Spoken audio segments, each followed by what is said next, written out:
لا تقنطوا من رحمت اللہ، اللہ کی رحمت سے مایوس مت ہو. ان اللہ یغفر الذنوب جميعا، اللہ تعالیٰ تمام کے تمام گناہ معاف کر دے گا. اللہ تعالیٰ کی قدرت ہے، اللہ کا اختیار ہے، اللہ کا فیصلہ ہے، لہذا مایوس نہ ہو، اصلاح کرو. احادیث تو میں بعد میں آپ کو سناؤں گا، اس سے پہلے اس کا فلسفہ سمجھ لیجئے اصل میں کیا ہے. دیکھیے، ایک ہے طبیعی اعمال، فزیکل. ان کا ہم دنیا میں اصول یہ دیکھتے ہیں کہ اس کے نتائج لازمی ہوتے ہیں اور ان سے چھٹکارا نہیں مل سکتا. آپ نے سنکھیا کھایا ہے تو مریں گے. چائے کھانے کے بعد آپ نے خودکشی کا ارادہ کیا، سنکھیا کھا لیا، اب چاہے آپ پر ندامت ہو، پشیمانی ہو، پریشانی ہو، توبہ کرے، آپ کو بچنے کا کوئی سوال نہیں ہے، مرنا ہی مرنا. اتنا یہ کہ اللہ تعالیٰ جو ہے اپنی معجزانہ کسی قدرت سے اس عمل کا جو طبعی نتیجہ ہے اس کو نکلنے سے روک دے. آگ کی فطرت ہے کہ وہ جلاتی ہے. اللہ کے حکم کے تحت حضرت ابراہیم کو اس نے نہیں جلایا. یا نار کونی بردن وسلام علی ابراہیم. لیکن یہ ہمیشہ نہیں ہوتا، یہ تو ایک دفعہ ہو گیا بس. اللہ جب چاہے اب بھی کر سکتا ہے، لیکن یہ روز روز نہیں ہوتا. روز روز جو بھی فزیکل لاز ہیں وہ چل رہے ہیں. اگر وہ نہ چلے تو کوئی سائنس پاسبل ہی نہ ہو، کوئی ٹیکنالوجی ممکن ہی نہ ہو.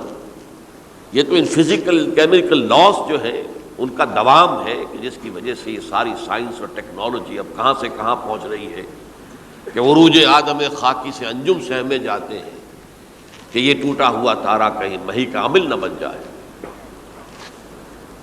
تو یہ توبہ جو ہے فزیکل اعمال میں مفید نہیں ہے. چاہے آپ پر یہ احساس میں کیا کر بیٹھا، کیا میں نے کیا، کیوں میں نے کھا لیا یہ سب کیا، وہ تو اب اثر کرے. جو اخلاقی اعمال ہیں ان کا قانون یہ نہیں ہے. اخلاقی اعمال کے نتائج ختم ہو جاتے ہیں توبہ کے ساتھ. یہ ایک بہت بڑا قانون ہے، بہت بڑا قانون. ایسا نہیں ہے کہ کسی گناہ سے انسان کی فطرت میں کوئی ایسی مستقل کجی واقع ہو جائے کہ جس کی اصلاح کی کوئی صورت ہی نہ ہو. یہ نہیں ہے. بڑے سے بڑے گناہ، بڑے سے بڑے گناہ توبہ کرو، خلوص سے دل سے کرو. جو اس کے اصول ہیں، جو اس کے قواعد ہیں، جو اس کے ضوابط ہیں، جو اس کی شرائط ہیں، ان کو پورا کرو. تو بڑے سے بڑے اعمال، برے سے برے اعمال، میں حدیثیں آج آپ کو سناؤں گا، حیران کروں.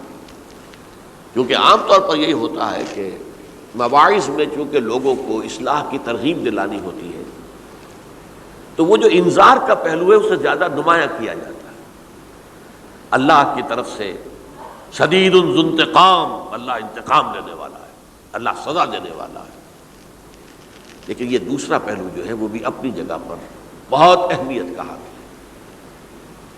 کہ طبیعی اعمال کے نتائج اور عواقب اور اخلاقی اعمال کے نتائج و عواقب یہ ایک جیسے نہیں ہیں. اب اس معاملے میں تاریخ مذاہب عالم میں جو بہت بڑی غلطی ہوئی،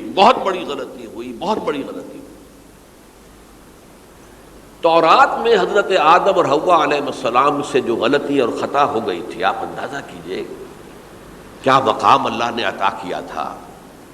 سارے فرشتوں کو ان کے سامنے سجدہ کروا دیا تھا اور ایک ہی حکم تو دیا تھا نا کہ اس درخت کے قریب نہ جانا.